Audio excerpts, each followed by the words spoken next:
Tonight, the underground opens up from the depths of the independent heavy music scene, where raw emotion meets unfiltered aggression. A band is rising, loud, relentless, and impossible to ignore. Forged in chaos and driven by intensity, Subcyst brings a crushing blend of deathcore and metalcore that doesn't ask for your attention, it demands it. This isn't polish for the mainstream. This is pressure, distortion, truth, delivered through breakdowns, grit, and unapologetic sound. And now, they step into the spotlight. Welcome to the Underground Nation podcast, the #1 destination for discovering artists making noise underneath the surface, hosted by the one and only, the host with the ghost, Bounce Ball Boogie. Let the conversation begin.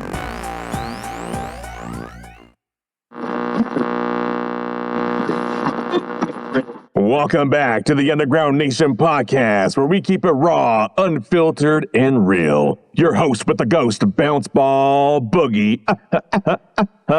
Holding it down for the underground. Today we're diving deep into the brutal heart of Chicago's underground with a band that refuses to compromise on heaviness. They've been tearing into the scene with relentless force, blending deathcore, metalcore, and to jet into something unapologetically crushing. With tracks like Death Wage and a melodic gift to proving the underground is alive, ferocious, and unapologetically raw. Family, give it up for the one and only Subcyst. How's it going, dude? What's up, man? That was an awesome intro. That was great. Did I say the name of that right? Malignant Gift? A malignant gift, yes. Perfect. I hope that. I have dyslexia, and sometimes the words go, and I was like, ooh, I think I caught it. I don't know if you saw me, like, I think I got it. Awesome. Right. Well, guys, thank you so much for taking the time from your busy-ass schedule to be with us tonight. You guys are amazing. Please introduce yourselves one by one. I'm Rich. I play guitar. My name's Javier, and I do the screamy scream vocal monster noises. Everyone loves the monster noises. Right. Try to get people involved and yell at them, tell them to push each other, stuff like that. Yes. Yeah, so demanding you are. Sheesh. Right. But don't worry, we want to jump. We want to. Just tell us what to do, man. That's what we hope, you know, when the crowd gets involved, that's when we get real excited, you know? Oh, yeah. Oh, we're excited already with music like y'all are producing. Like I was telling y'all off recording, like this was a fun research. Like y'all go fucking deep.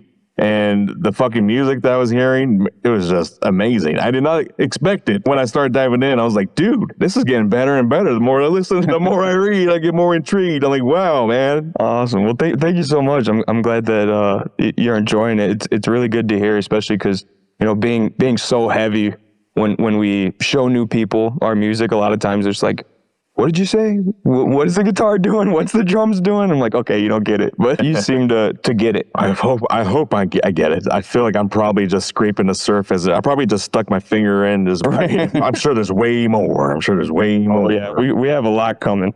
Yeah. I told you. Well, take us back. I mean, how did Subcyst form, and what was the spark that made you all come together in Chicago's underground? Javier, I'll start with you. Okay, so me and Rich used to be in a band years ago. I think it started in 2016. Yeah, 2016, 2015.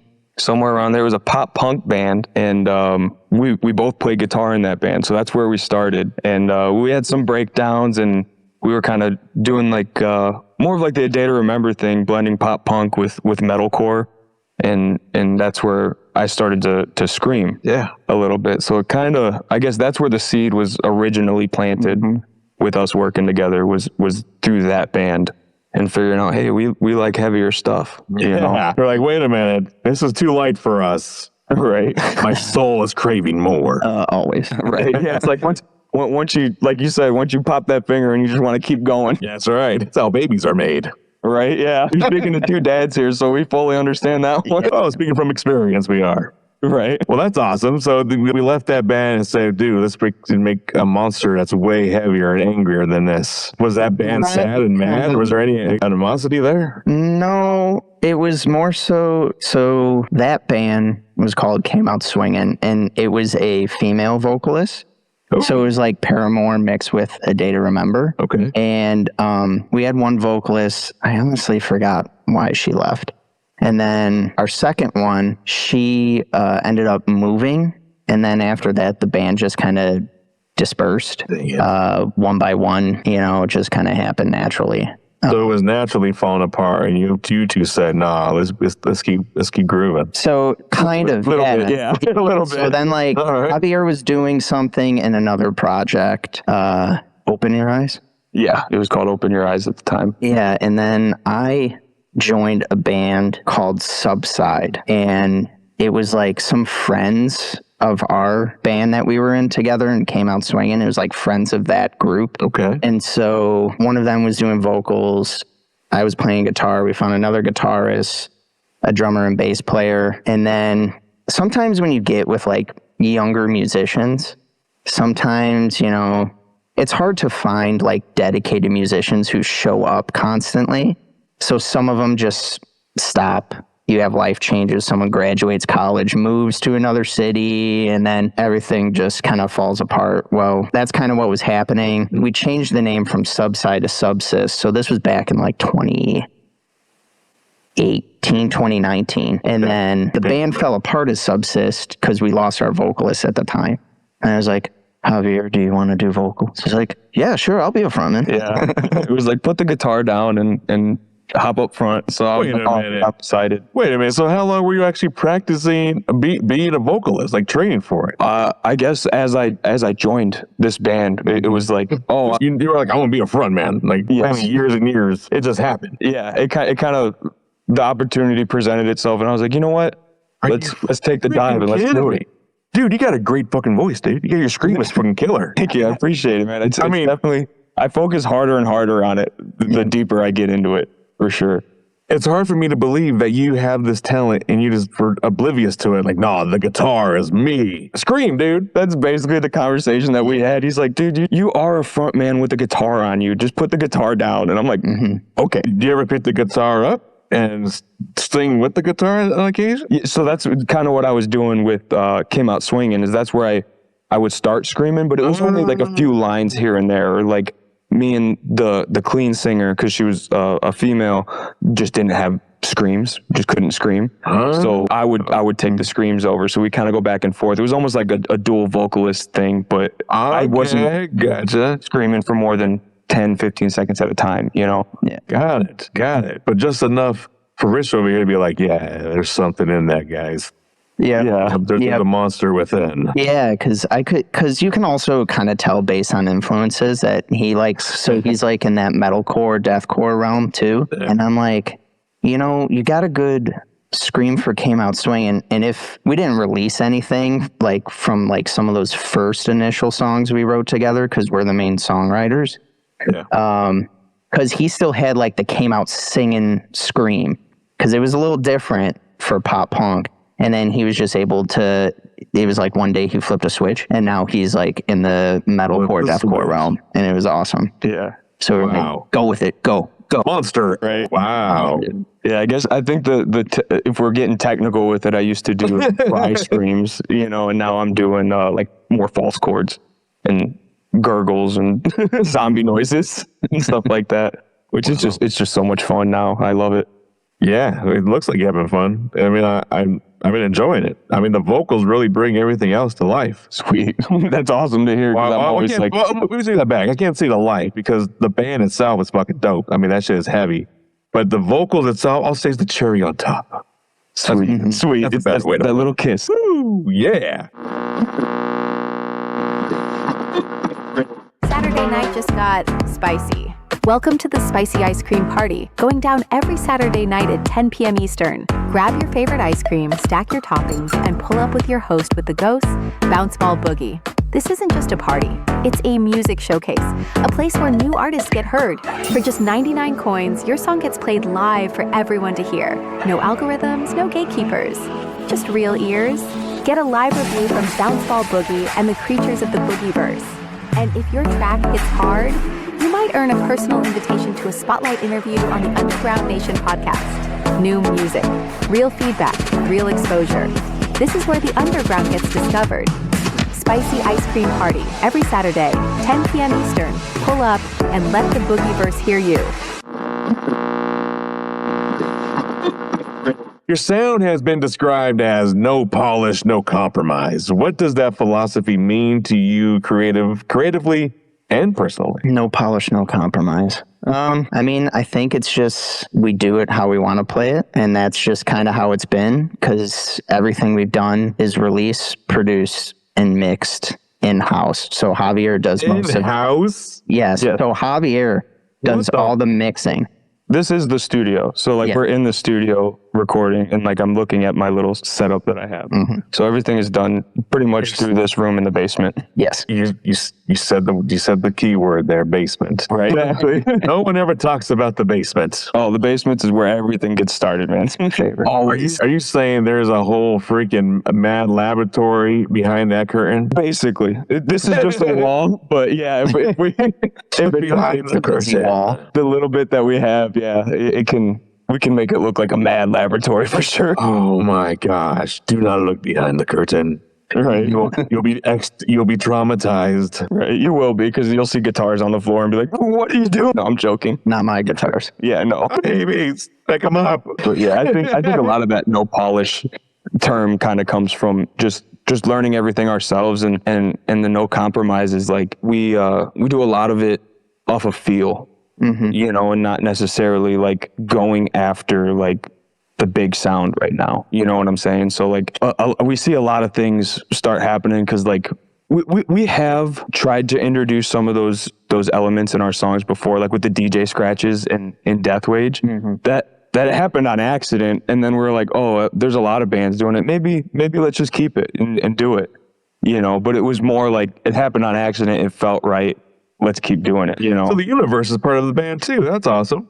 A little bit, yeah. We let the gravity kind of pull in and just see where things start going, for sure. Mm-hmm. Well, that is awesome. So this whole do-it-yourself attitude here, was this from schooling or all self-taught? It would be all self-taught. I've done, a couple courses just through YouTube and URL. YouTube University graduate here. Exactly. Pretty much. You can learn everything on YouTube. Anything that you got to find. It's I use YouTube pretty much as a Google now. Yeah. I don't go to Google to find answers. I go to YouTube, which is funny. Yeah, it's turned into a whole search engine. Yeah. So kind of just piecing everything together from that. And I think we're approaching the 10-year mark of working together with me and him. So it's kind of, it's been a long learning process for sure. Wow. So this has been a journey to get to this sound we're hearing today. Yeah. Wow. Incredible. Can I learn what role does Chicago's metal scene play in shaping your band's identity? So we had initial members that were from Chicago, and we have one that's from one of the suburbs of Chicago right now. He's our current drummer. I used to be I grew up in Lansing, Illinois. So I was always in Chicago for the most part. And I think, Javier, you were from a south suburb too in Illinois. Yeah, I was in Chicago Heights for a little while there. Yeah. And then I moved to Indiana. So I'm right over the border of Illinois and Indiana. Yeah, we all kind of just jumped over the line, and now a lot of us are in Indiana. Isn't that Tornado Alley over there? Pretty much, yeah, a little bit. But it doesn't get too bad. We get a little bit of lake effect. Yeah.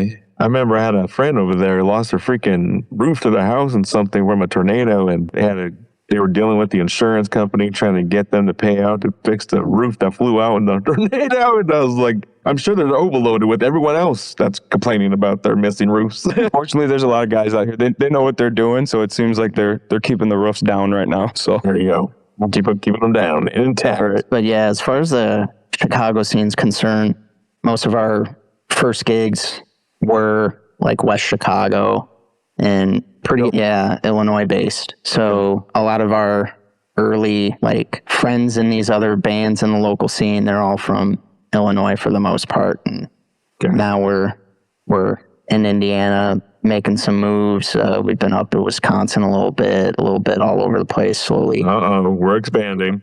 Yeah. A little bit. Throughout the Midwest. So Nice. Yeah, it made it weird to say that, like, to pick a hometown, and it was just like, Chicago is a half hour away, from us. We're like, that's where we gather. That's where we're playing our shows. So like, when we're out of town, we don't tell people like, oh, from Lowell, Indiana, or Cedar Lake, Indiana. Like, people don't know that, So it's just like, we're from Chicago, Yeah, makes sense. I totally get it. This is like me here in Denver. I am literally in Denver, but there's others that refuse to represent the sub areas. It's just Denver. I claim Denver. Makes sense. I get it. Yeah. But can you guys walk me through, or I say walk us through, right? Underground Nation. Walk us through the writing of Death Wage. What message or emotion were you all channeling there? Well, A lot of frustration. yeah. Hopefully none of my coworkers see this podcast. But Right? Yeah, that's exactly what's going to happen now. I forgot what happened at work. But I was just so upset because I've been trying to buy a house and this market just sucks. So I'm a civil engineer as my day job.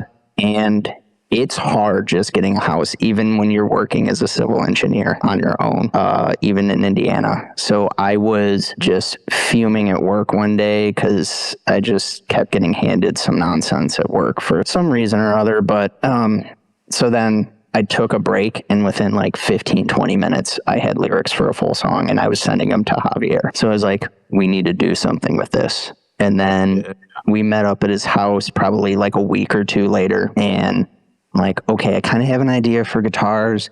And then we like refine it together. Some lyrics were a little too long, compact it a little bit. Javier sprinkles in some stuff, and then boom, now you have a song. Yeah, that one actually came together really fast. That was probably the fastest that we've written a song, had it ready to go, and like we can release it. And by the time we were done with it, we were like, oh, it's time. Let's do it. This is sweet. So that was probably one of my favorite songs to work on, just because everything came together. It was just like that whole feel of everything feels right, like let's just keep doing it, and like nothing felt like a wrong choice. Nothing was a battle, or we didn't get stuck anywhere. It all went really smooth. It was a turning point for this band, I feel like. Yeah, absolutely. That's awesome. This summer, it's all about how you show up. Clean, bold, confident, every angle built to stand out. Two-piece energy, made to turn heads. Details that hit, front to back. One piece, two piece, up to 5x. Made for real bodies, real confidence. No distractions, no extras. Just the look and how it makes you feel. Only $34.99. Step into your moment. Make a splash. Own the pool.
But how do you balance?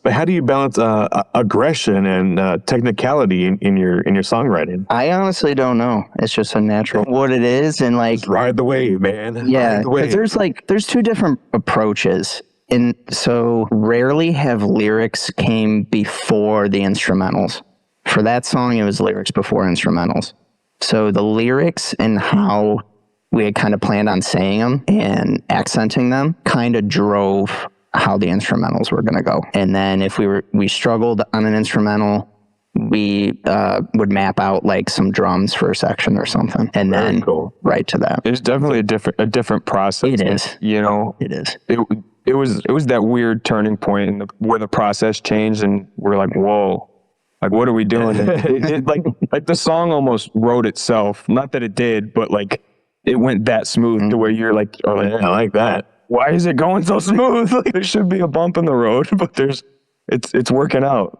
Yeah. Do you feel that was just one of those moments where time around you and everything happening just stopped and y'all were just locked in the zone, and all of a sudden y'all came to and it was like, dang, how did we do that? Personally, for me, it was all about a message that I think a lot of people, especially a younger generation, are feeling. I don't think it's exclusive to any type of job. So Javier's blue collar, he does roofing, and that song means something to him is blue collar. The song means something to me is white collar. So I think it's just something for a generation of people facing something that maybe not necessarily their parents had to face. And it's not to play a victim mentality. It's just we're in a different world, and it's changing exponentially faster than previous generations had to face change. So it's just kind of crazy. You know, we've seen technology just ramp up like crazy, and it's all tied together, all of this stuff, man.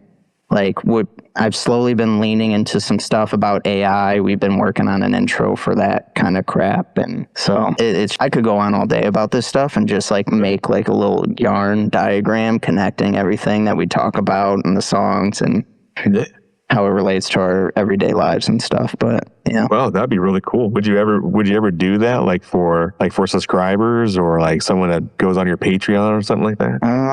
I mean, Something to think about for sure. Yeah. I mean, I just if there's that sounds really interest, Right. There's people that interested. Right. Yeah. We have to keep telling ourselves. I was like, interested. I mean, just like I said, just putting these questions together. I mean, I feel like I did an extraordinary job putting these questions together just because of how intrigued I was by learning about you. And I didn't expect that. It just happened. And if it's happened just to me, and I know that I do it for kind of my profession, but imagine the everyday reader. I try to put myself in their shoes. Right. And I greatly appreciate that about you, because I think that's one thing that's hidden in metal or kind of brushed aside is lyrics. I think there's certain subgenres of metal that kind of just, it's like, oh, fuck you, fuck this, fuck everything in the world, blah, blah, blah, blah, blah. But then it's another thing to actually start to point out little things about society that's bipartisan that we all should be trying to fix. And I think we've hidden that pretty well in our music. But because we're underground, you don't get too many people diving all that deep. But it's there, and it's for the people that want that. Exactly. And that's why the Underground Nation is here, to help lift you up to above ground, to see the light of day. And I think some numbers are reflecting that in concert attendance for metal lately. I think they're showing those numbers are growing. Metal's on the rise right now, y'all. Mm-hmm. It's trending again. Yeah, which is every time it does, I'm just like, why? Like, how? Like, I don't know why. I'm like, how? But like, don't ask why. Just dive in, swim, boy, swim. Right? Like, oh, I'm so happy, but like, what happened? You know, people are pissed, dude. I think that's what it is. People are pissed. Everything around them is going up except their income. Yeah. Yep. And that's basically. It's not a living wage; it's a death wage. Yeah, look at that full circle right there. It's a circle. A full circle. Look at that. Let's take a step into the next circle. What's the story behind A Malignant Gift, and how do you feel it pushes your music forward? So Malignant Gift, this kind of is a topic switch. This one's more on mental health. It's kind of similar to our message behind our initial EP release, Lifeless. So A Cleansing too, kind of. Oh, I'm sorry. I thought you were calling the EP. No. I meant the song Lifeless off our EP, A Cleansing. Okay. So, I mean, we all have, I think everyone struggles with their mental health to a point. There was a point in my life, I want to say, oh my God, was it 2022? I think that was the year. I think so. I was struggling really bad for some reason or whatever. Went to a doctor. They diagnosed me with just like general depression. And then I was married at the time. And then she ended up leaving me like a month after that. She's like, I'm the reason for your depression. I'm out. Well, no, I'm not going to blame her for that necessarily, but I think it was pretty shitty. That's a weird, horrible timing. I will agree on that. Horrible timing. Yeah, it was pretty rough because like I just got like my meds and they were supposed to be kicking in at that time. And so I'm on a roller coaster in my head because I've never been on meds like that. So, and I was trying to figure it out and all this stuff. And I don't know. So went through a divorce. And then, so Lifeless was written before the divorce. A Malignant Gift was written afterwards. Because it's almost like it's something given to you that you don't necessarily ask for. And I don't think anyone truly wants to be depressed. I would hope not. But it's more of a song to describe the experience. And just other people know we're all thinking the same messed up stuff in our head, dude. At some point in time we are. And sometimes it's easier to just get it out in a song. And then maybe you don't feel like it's so bottled up anymore. So that's almost like for me. Yeah, I get that. I relate to that. Our songs turn into like little therapy sessions, you know, for us. And every time we play it, we just get that aggression out and it just helps us heal just that much more. And I think a lot of music that's what music is to a lot of people. Yeah. You know, and a lot of other bands too. Yep. Yes. It's been a common thing in recent interviews for us to kind of talking about this, where we're making music for ourselves about certain situations that may be causing hurt, pain, maybe even joy and happiness. But we're doing it for ourselves to express that emotion. And when we release it, we never really get to feel what the listener is what the emotions they're getting, but it resonates with those who are going through a similar situation. Right. Yeah. I just find it unique when the music finds someone at that moment when they're going through that situation. Yeah, That's what I find unique. It's magic. At that point, it's something else that just like the opposites attract kind of thing, like a magnet. Yeah, fucking magnets. How do they work?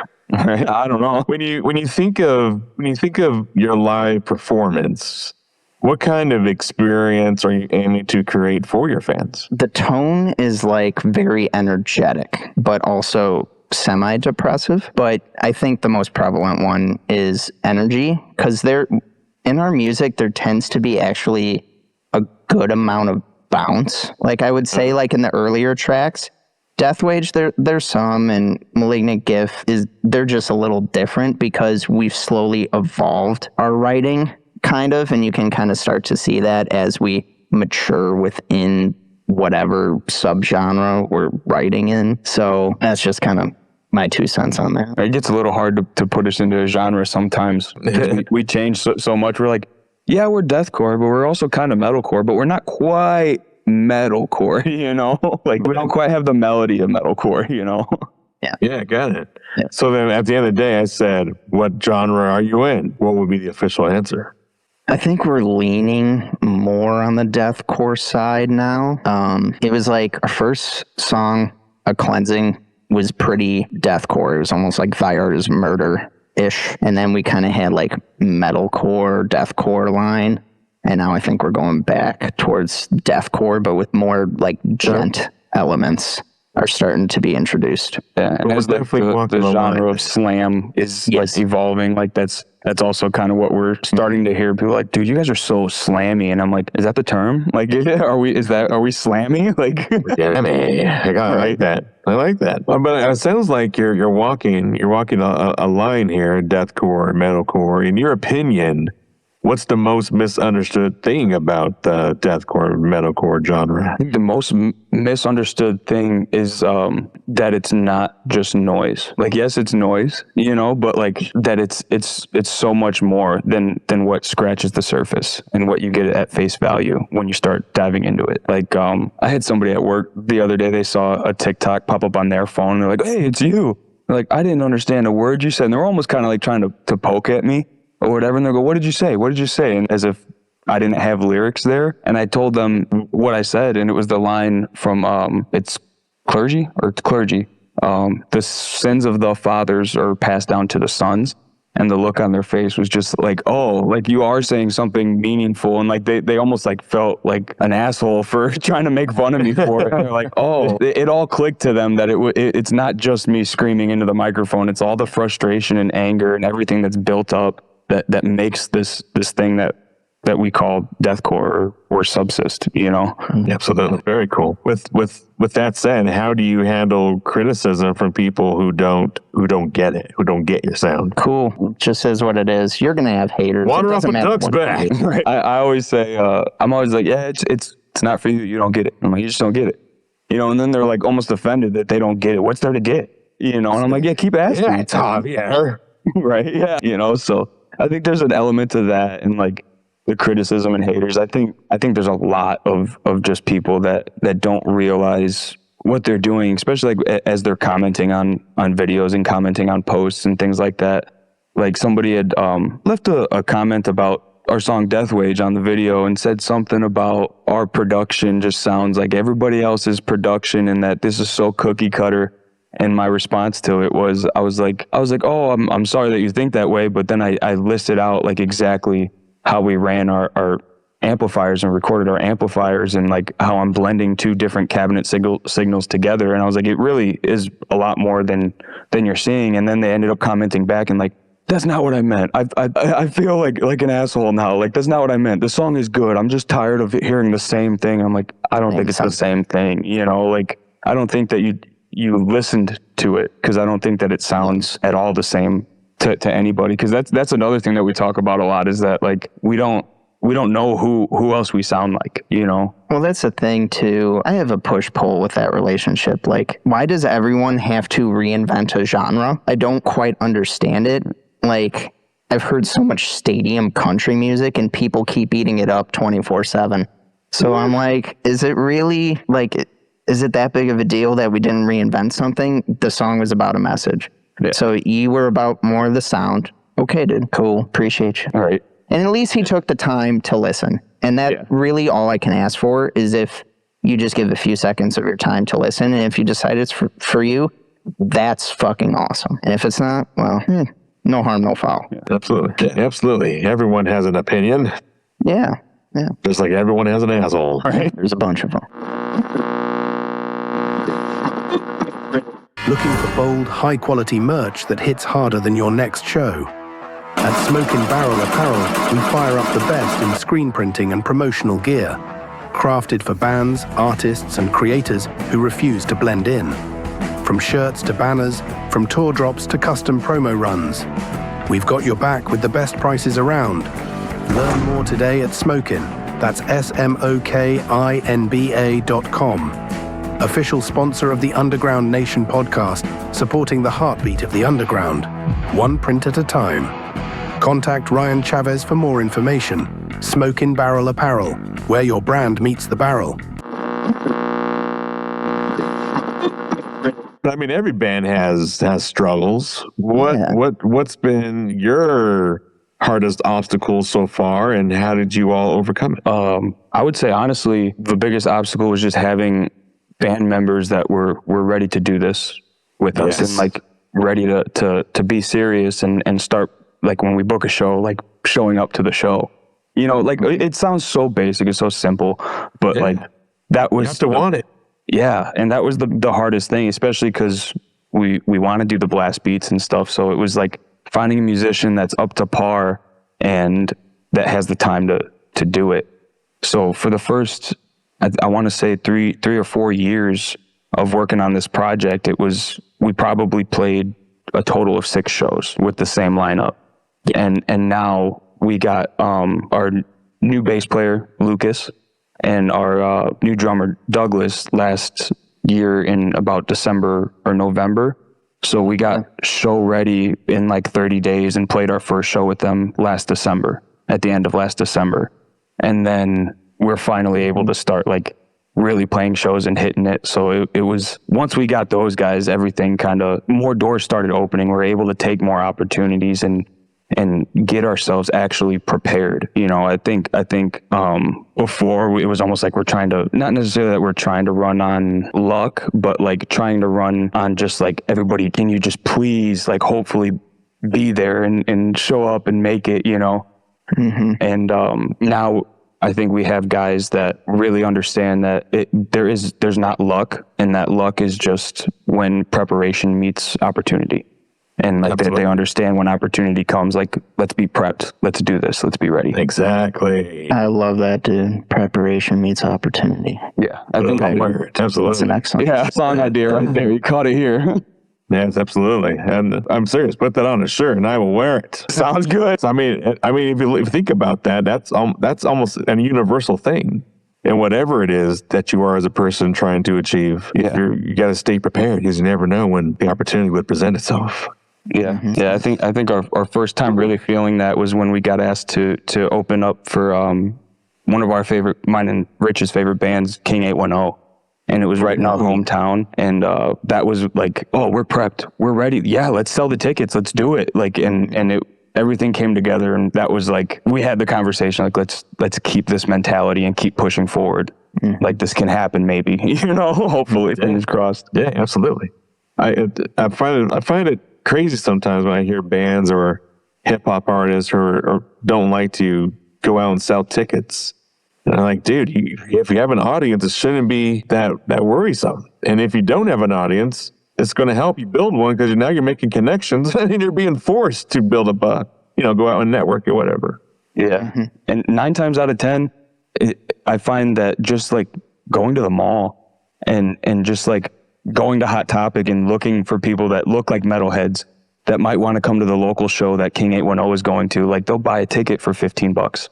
You know, like they want to go to those shows. They just might not know about it, you know? So like that's the best way. So I definitely, I hear the same thing, that bands don't want to sell tickets and things like that. I'm like, that's how you do it. You're not a rock star yet there, buddy. Yeah, You're on the name the on the path. marquee doesn't sell it yet, you know?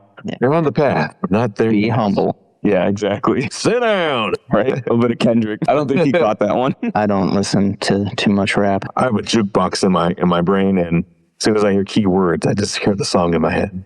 Right? I'm the same way. I just blurt it out. But what's the creative dynamic between the band members? Do you fight more or vibe more? I'd say it's a lot more of a vibe for sure, especially now that we're pretty much all on the same page and like, okay, like let's just make this happen. Yeah. You know, it's getting the new guys, when you have fresh blood come in the band, I feel like it's just that just sparks something else. You know, it re-inspired me even, and like re-excited me to like come back to practice. You know, we practice every week. Right. We get together all the time. So it was like, okay, let's keep going. You know, it was almost like the first practice all over again. Yeah. Absolutely. When we see the fire in their eyes, and they're just as or more excited than you are, and they hold up, let me get some coffee. Let's go. That's awesome. It's almost like they're now at the point where it's like, oh, okay, we all can hold each other accountable now. You know, like That's great. Got to have your accountability partner. oh yeah, absolutely. He's mine. Vice versa. Right. Very cool. So, I mean, is there any, I know you guys said you're kind of planning or actively doing an expansion throughout the Midwest.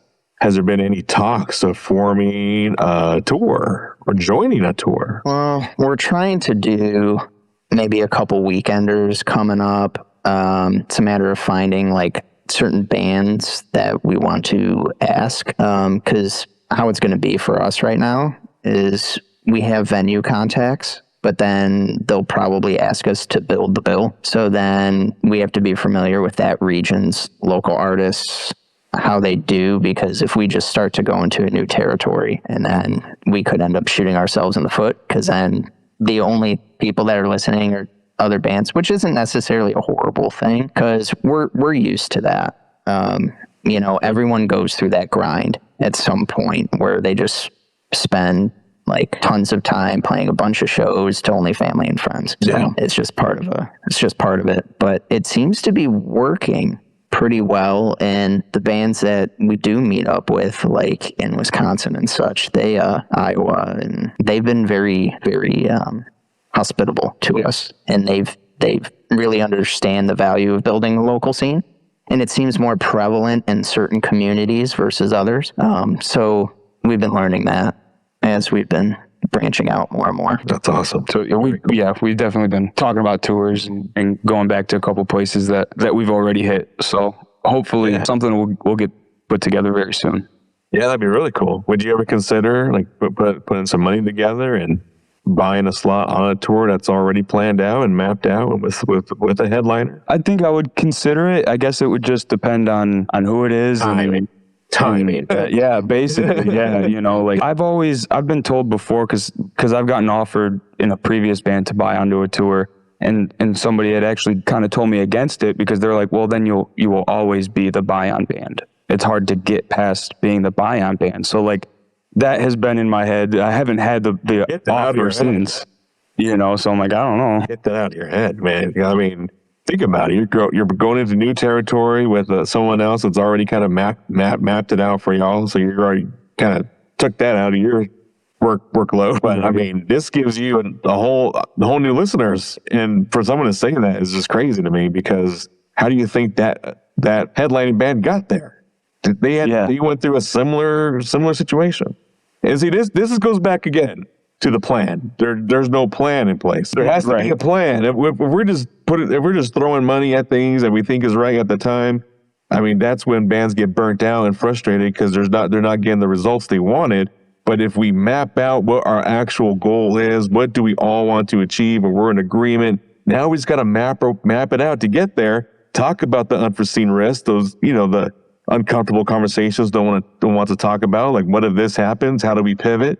It's always going to adjust, because life and bullshit's going to hit us, but the plan and destination should never change. Right. Yeah, it's definitely something to think about. I like that point of view. I was told that. It was quite a few years ago, but it's just always been something that like scared me. And now that you're saying, I'm like, see, I don't know if it should have scared me, and just those outside ears that now I'm in my head, you know. It's the gatekeepers. Well, as those people that have their own fears that spread their fears and concerns into others like you, and they plant that seed of negativity. And so when the opportunity comes again, now you're not prepared. Ooh, look, full circle again. Right? Yeah. That's fucking weird. And then they're taking it. Yeah. Crazy how that keeps happening tonight. That's really cool. I'm digging it. Right. But yeah, I mean that, and so we're kind of on the opposite ends, right? Y'all the talent, and I'm kind of on the back end doing the write-ups and the interviews and really helping y'all in the business aspect, so behind the curtains. And so when you look at two different perspectives on one thing that we see how we can elevate you, because from our end, it's like playing a big game of chess. Like, how am I going to place this band to make moves as so we can win this game together? Yeah. It's like coaching a football team. Exactly. We have to run the play. Ooh, look at that. Right. Yeah. Hey, we're killing it tonight. And here comes the story that I'm a football coach for my son's team. Nice. So that's another full circle. But nice. My son, he's playing high school football right now. He's on. He was freaking pumped because he made a varsity this year in his sophomore year. Oh, nice. Yes. Yeah. They played against a bigger team last night, and they won. And so anyway, they're all celebrating, and he's laid out right now. But big game last night. Yeah, it was so super fun. And dude, in Colorado, the coolest thing about our games, like the high school games, like back in the day, they treat it just the same. Like, we're big football heads out here, and like we'll be out there in the cold, and it's fucking snowing and shit. And the kids, I mean, they have a blast in the snow. And then I'm like, everything hurts 10 times more, but it's 10 times more fun. Like, the adrenaline's going 10 times more, so I can feel it. It's so cool. And from the coach's perspective, I used to coach when he was doing Pee Wee or Little League, but now he's in high school. He's off in the reins. But I could see that education, knowledge, and experience he got from Little League. It shows on what he's doing today. So that's commend you for helping those boys. Right, building blocks. Exactly, laying down the building blocks. Exactly, Thank you. Exactly, and it also reflects on their day to day. Like team, being a team player and having those values there. I see that in my boy too. That's pretty cool. Yeah, it's pretty crazy. Feel like your little boy is starting to become an adult and get personalities and get his own little swagger to him and stuff like that. Yeah, absolutely. Hey, it's cool. It's cool to see him, grow into the person that you're. I know they're always go with that little weird phase where they're trying to find themselves, but when you're able to assist in that and be active in their life, it's a feeling that's really hard to explain. Right. Yeah. I'm just so proud. Like, dude, yes. Keep you keep like talking about it, Right. Right. Oh, you see my eyes tearing up? I'm like, holding her back. Oh no, I'm talking about mine. Oh, okay, cool. I was like, damn, he's noticing. Yeah, man. It's fucking cool. Right. But with that, in today's technology era, the streaming world, how do you see bands like yours actually making money back from your art? I think that's where we're struggling a little bit, is that we don't see it necessarily back from the music. It's not the music that helps us make more music, which is sad to say. It's us selling our t-shirts and stuff that help us make more music. So I think that's, we focus on streaming and trying to get those numbers up because we know that it's important. Yeah. But it's almost like we don't know how to catch it and how to navigate the streaming part of it to get the money back on that aspect or have a revenue flow from that end. Sure. If that makes sense. Yeah, it does. Yeah. I get it. Yeah, kind of piggybacking off of that. It's pretty much the live show. Yeah. And I think this is true for a lot of underground bands too. You'll come across a band on Spotify and you'll be like, oh, I've heard this sound before or whatever, but it can be a different experience when you see them live. And it is like an energy exchange. It's kind of almost, I don't know how to really describe it other than that, but it all that's where I think we make the connections the most. It's at those live shows. Yeah. And that's actually, to me, more meaningful, maybe not from a revenue standpoint, but personally to see those connections in real life. And it's crazy because we had one show we put together probably a year and some change ago, and it's funny to see how all those random bands I reached out to were so instrumental because they helped us get gigs here and there and there. And then those gigs had bands that helped us get here and here and there. So I think, yeah, it's slightly different with streaming platforms and online presence. And I think obviously there's going to be some people who understand it more than others.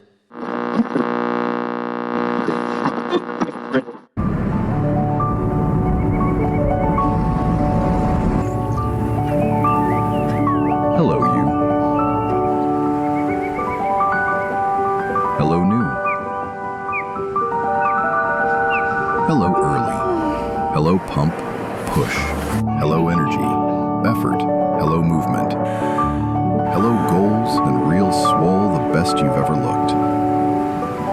Hello, PRs and PBs. Goodbye, couch sitting and TV, or tired and groggy, lackluster and foggy. Instead, say hello to a new version of you. And say hello to Make Wellness, to see what you really can do.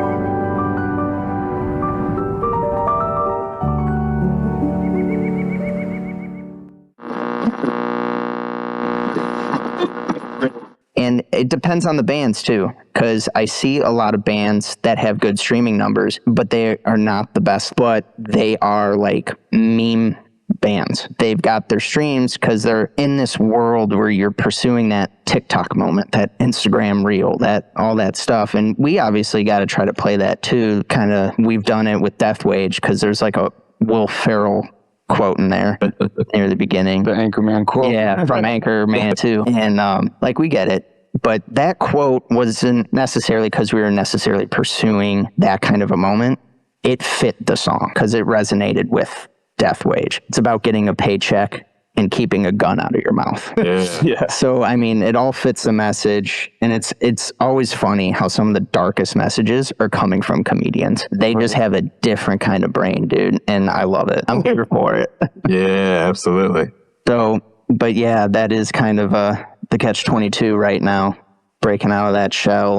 But it's weird, you know, because it seems like even though at the moment the online listeners might not be as big as some other bands, they are there and they are engaged. So, and that's what you want. You don't want these fake bot accounts. You don't want to, at the end of the day, some of them aren't just numbers. Some of them are real people and they engage all the time and they are at your shows. And I think it's encouraging when you see that first group of people and you see it start to get a little bit bigger and bigger and bigger. And especially when you start to see that they're not people from these other bands, they are just regular people. Absolutely. Absolutely. At that moment, when you start seeing similar faces starting to come back to shows, that's a sign that you are building a community around your music. And that's why I preach to bands, like, please focus on community building around your music. Because if you think about it, just like a TV show, take Breaking Bad, for example, there's an audience dedicated to just Breaking Bad and everything about it. It's the same concept for you and your band. Yep. They want to know the backstory. They want to see the behind the scenes shit. They want to see the fuck ups in the recording process. They want to see Javier freaking making the mistakes in his vocal recording. They want to see the drummer getting pissed off and throwing his sticks at Rich because Rich won't pay attention to him for some reason. You know, those little moments, man, that only a certain people can see, that getting the moving the curtain out of the way for certain individuals that are there. But those are the ones that will subscribe every month. Those are the ones that will pay for the download of your single before it gets distributed worldwide. I've been preaching that too. Like, dude, sell your new single first to your subscribers, your community, let them get their download, and then do a public release, so you at least recuperate some of those funds immediately to go back to the craft. Right. Yeah, and kind of doing another full circle on that. The community aspect is just so huge, and so our first song, Cleansing, was about our experience through COVID. Killed so much of the community. Like a sense of community. At least, you know what I mean? Like, because in our scene, you saw people just retreat into their house. They don't want to come out. And then they just kept that mentality once everything kind of, the lockdowns came back up, they stayed in their homes. And then the younger generations, they're even more inclined to stay in their homes. So it's even that much harder to build that community now for these newer metal bands. And it's just the strangest thing. But I think, you know, you keep pushing. That's all you can do to build back the community. And I think, like we were talking about earlier, the numbers in metal are coming up. So I think that's a good sign, at least. So would you ever consider, or have you ever tried to perform live, like on a live stream on any kind of platform? we have one coming up on October 4th. Where at? That's going to be our very first live stream. Yeah. I think. Lucas has the information on that. It was his contact. I'm forgetting the stream right now. Podcast name. I know, dude. It's somewhere on my phone. When y'all get that info, please share it with us. We would like to help you push that, especially since it's a month away. We got plenty of time. Yeah. But I'm an online geek. Like, social media is my thing.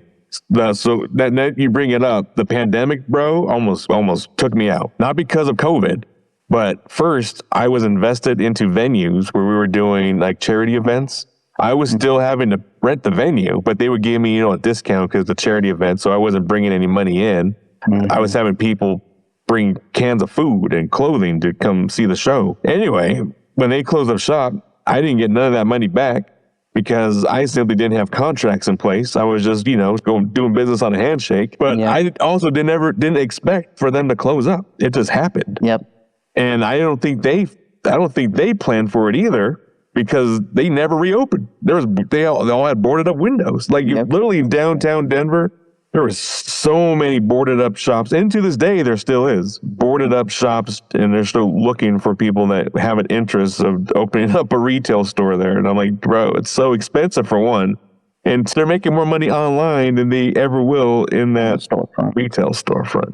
Yeah. Small business killer. Small business killer. And then to freaking make it worse, I got laid off that same year. So when first was the venues closing, and then I got laid off. So I lost all my revenue streams that year. And I was like, I got to figure something out. Wow.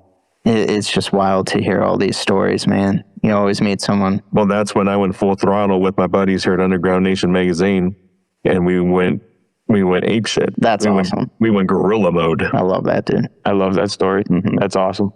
Thanks. Hell yeah. Thanks. Well, I feel better now. A little therapy session for me too. Look at that. Right? Yeah. We all got it. Well, what do you guys see as the next big milestone for Subcyst? An album, touring, something even bigger? I'm thinking our next plan would be our next step up would be like an official music video. Yeah. So that's in the works. We don't know what song. We're thinking we're going to record a new song and just go balls to the wall with that one. And yes. Do a nice music video. Yeah, absolutely. Do it, please. We want it. You said it, so we got to do it now. We got to do it.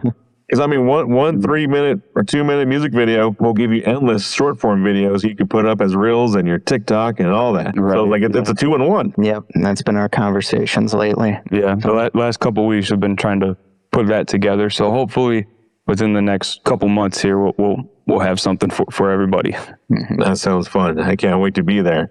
So where should we follow, and subscribe so new listeners and I could participate? All of our social media handles are under either Subcyst or Subcyst Band. You'll see Subcyst Band under, I think, Instagram. Yep. There we go. Is what we have. So we have Instagram, we have TikTok, Facebook. Instagram, I would say, is the most engaged. Mm-hmm. We just, Facebook, it just doesn't seem to get pushed out. We have more numbers on Facebook, like more followers and stuff, but everybody seems to be engaged over on Instagram. So we're over there a little bit more often. Mm-hmm. Yeah, gotcha. Go where the fans are. Right. Yeah, exactly. I always try to tell bands and artists, focus on the platform that you enjoy the most. Focus there, and then make content specifically for there, and then repurpose the content to the other platforms. Right. Yeah. That's basically what we're starting to figure out a little bit. Yeah, it's a big game of chess, my friend, and I'm a chess player. All right. Yeah, I can tell. I am not that thought out. Well, if you guys ever want to play a game of chess, I'm more than happy. I've been playing. We play online too, doing the online games. You can be over there, I'm over here. We're still playing together. Oh, that'd be sweet. Oh, nice. Yeah, it's a cool world, man. It's a cool world. Imagine we get down on some Halo. Oh, I'm down for Halo. I'm into Halo, Call of Duty. I had to make a conscious decision. I'm like, I can be about these video games and get addicted really bad, or I can spend time on the music.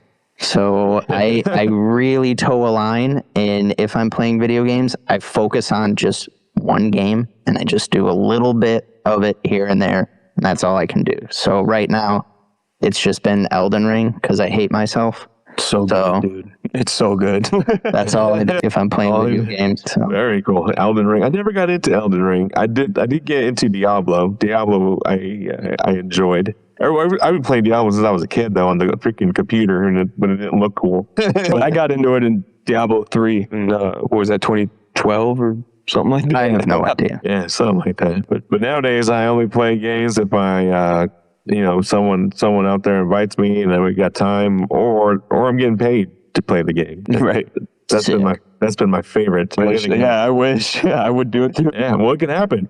If all it takes is you build an audience, and all of a sudden companies and video games, they'll make offers to you with these brand deals. That's more popular now than sponsorships. Yeah, that's that whole industry too is like, it intrigues me very much. I'll read like different articles and stuff with the sponsors. Yeah, and then y'all with y'all being a band and having guitars and all these equipment and shit, you guys already can be able to get some deals with just companies that sell the equipment. Right.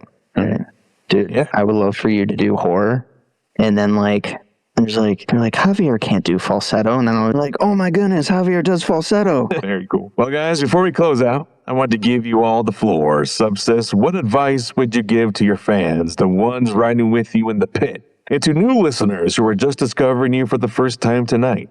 Drop some wisdom, well wishes, and tell them why they should stick with you on this journey. I would say because our band's always learning and improving, and we like to engage with everyone in our scene, and we are, at the end of the day, we are about a community and about letting voices be heard that sometimes go unheard. Yeah, big time. And then, life is going to get hard. Life is going to get you down. Just keep that head up, keep trucking through, and, just don't be afraid to reach out to people around you. The guys that are around you, like him, and the other guys that we have in this band are very important, not just, in this band and as a band, but in my life. These guys are my support system. So don't be afraid to ever talk to anybody. It's very important to have those friends and keep that head up, keep pushing forward. Yeah. Very well said. Well, that's a wrap on this heavy session with Subcyst, straight out of Chicago. Bring the uncompromising weight. Family, make sure you like, follow, and subscribe to Subcyst on all their platforms, at Subcyst or at Subcyst Band. Don't forget to tap into the Underground Nation. Visit www.underground-nation.com. And you can also search Underground Nation Podcast on all your favorite platforms. Drop us a review, take a snapshot, and send it over, and we'll give you a shout out on a future episode. Until next time, this is your host with the ghost, Bounce Ball Boogie. Signing out, stay loud, stay loyal, and keep the underground alive. Thank you, Subcyst. Thank you, man. Thank you. Appreciate you.